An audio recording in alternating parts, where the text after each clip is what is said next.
Let's continue with our review of ENCOR topics. These are the topics that we have covered so far. Now let's go for 3.4.a, interpret network time protocol configurations such as NTP. We are going to break this NTP chapter into 5 parts. We are going to go for the first one, what is NTP and why do we need it? First of all, what is NTP? NTP stands for Network Time Protocol. It is a time synchronization protocol. It is not the only one that exists out there. It will provide you with an accuracy of milliseconds most of the time. Under controlled circumstances, it can go into microseconds.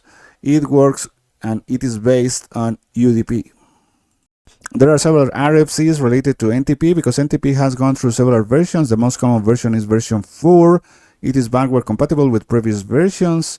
There is a version 5 that is still on the draft stage. It has been released recently.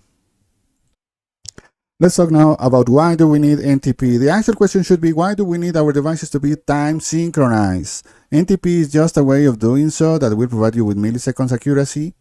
But there are several reasons. For instance, some features and protocols rely on devices time synchronized. For instance, security protocols that use signed certificates. Remember that signed certificates expire at a certain moment.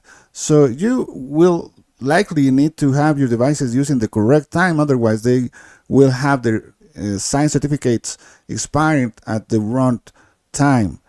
Another example could be using keychains. Remember that with keychains, you can configure something that is known as the lifetime, where you declare some key to become expired, and then you will use a new key. And you can configure a window where you will still be using the old key and the new key. But if your devices are not synchronized in time, you might end up in a situation where your one device can think that it should use the expired key, and the other device might end up using the new key. So in that case, the protocol that is using this keychain is going to break. Another example could be when using time-based ACLs. Remember that you can change the behavior of an ACL based on time. If your devices are not using the correct time, your ACL will actually be changing its behavior at the wrong moment.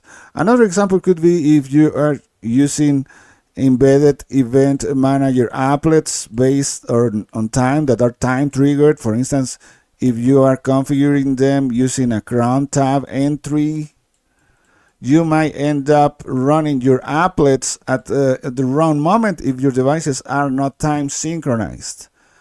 And there are other protocols that work better if devices are time synchronized. For instance, your protocols that you use for troubleshooting, for instance, NetFlow or syslog. Let's say that you had an incident that happened way long in the past, and you need to read the log of a certain device that is not time synchronized. In that case, the timestamps that were sent as log entries are not valid, and you are going to need to perform some time calculations in order to actually find the correct moment within the log to look for events. If your device was time synchronized, the timestamps will be correct and you wouldn't have to perform these time calculations. So as a summary, having your devices time synchronized is a best practice for your network.